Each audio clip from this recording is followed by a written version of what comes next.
Hello guys, मैं वकारज भट्टी और आज बात मैं दिल से करना चाहता हूँ। आज मैं एक दिल से मैसेज हिंदुस्तानियों को देना चाहता हूँ, खासकर उन हिंदुस्तानियों को देना चाहता हूँ जो दिखने में, चलने में, बोलने में, खाने में इंसान हैं, लेकिन असल में वो हैवान बन चुके हैं।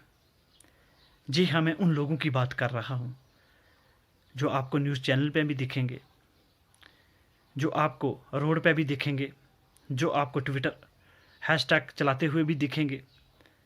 वो लोग जो तमाम कश्मीरियों को तो और ख़ासकर जम्मू कश्मीर के मुसलमानों को और हिंदुस्तान के मुसलमानों को आतंकी बोलना, टेररिस्ट बोलना, उनके ऊपर इल्ज़ाम लगाना उनका एक पेशा बन चुका है। मैं उन लोगों से सिर्फ ये ज़रूर कहना चाहता हूँ कि खुदा का खौफ खाएं। खुदा की लाठी में आवाज़ नहीं होती।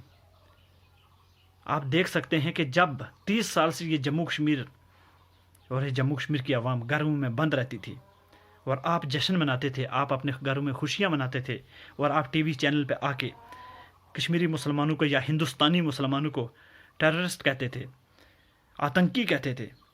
आज आप ये देखें कि जब खुदा की लाठी पड़ी तो भारत और हिंदुस्तान को तो आप छोड़ दें, पूरी दुनिया एक जेल बन गई।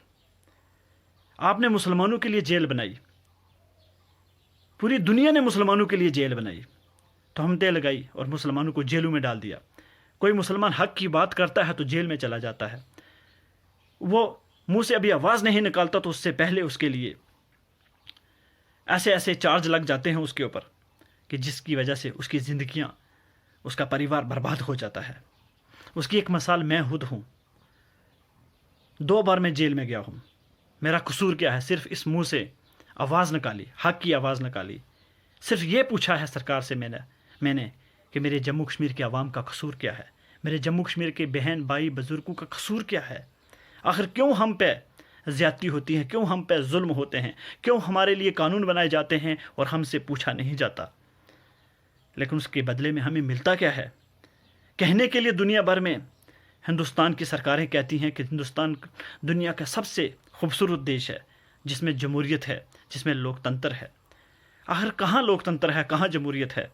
ये आप अगर खुद से जो लोग नफ़रत फैलाते हैं, जिनके ज़हनों में गंदगी भरी हुई है, जो मुसलमानों से नफ़रत करते हैं, एक बार आईने में जाके अपने आप को देखना ज़रूर और महसूस करना कि उस मुसलमान भाई के लिए, उस बहन के लिए, उस बुज़ुर्ग के लिए जब तुम इल्ज़ाम लगाते हो, जब उसके इस्लाम को बदनाम करते हो, जब उसके हुज़ूर सल्लल्लाहु अलैहि वसल्लम के ऊपर तुम ऐसी बात करते हो जो दुनिया का कोई मुसलमान बर्दाश्त नहीं कर सकता, जब तुम दीन के ऊपर बात करते हो, तो तब ये महसूस कर देना कि उसके बाद भी वो मुसलमान तुमसे प्यार से, तुमसे इज़्ज़त से सवाल पूछता है कि हमारा कसूर क्या है। और फिर उसको आप जेल में डालते हो और फिर कहते हो कि हमारा देश दुनिया का सबसे खूबसूरत देश है, लोकतंत्र है। आज पूरी दुनिया भर में खुदा की एक जेल बन गई। खुदा ने एक दुनिया को जेल बना दिया।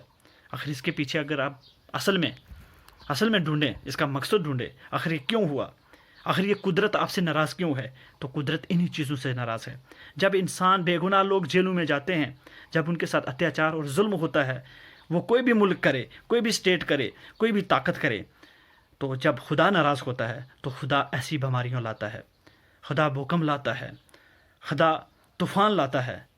खुदा बोल के नहीं आता। वो चाहे तो इस दुनिया को सेकंडों में बर्बाद कर सकता है, क्योंकि वो रब्बुल आलमीन है। ये कायनात उसने बनाई है, ये जहां उसने बनाया है। उसको सांस, आपको और मुझे सांस उसने दी है। कोई ना सांस छीन सकता है, ना कोई सांस किसी को दे सकता है। वो जब चाहे तो सांस किसी की छीन भी सकता है, जब चाहे तो कुछ भी कर सकता है।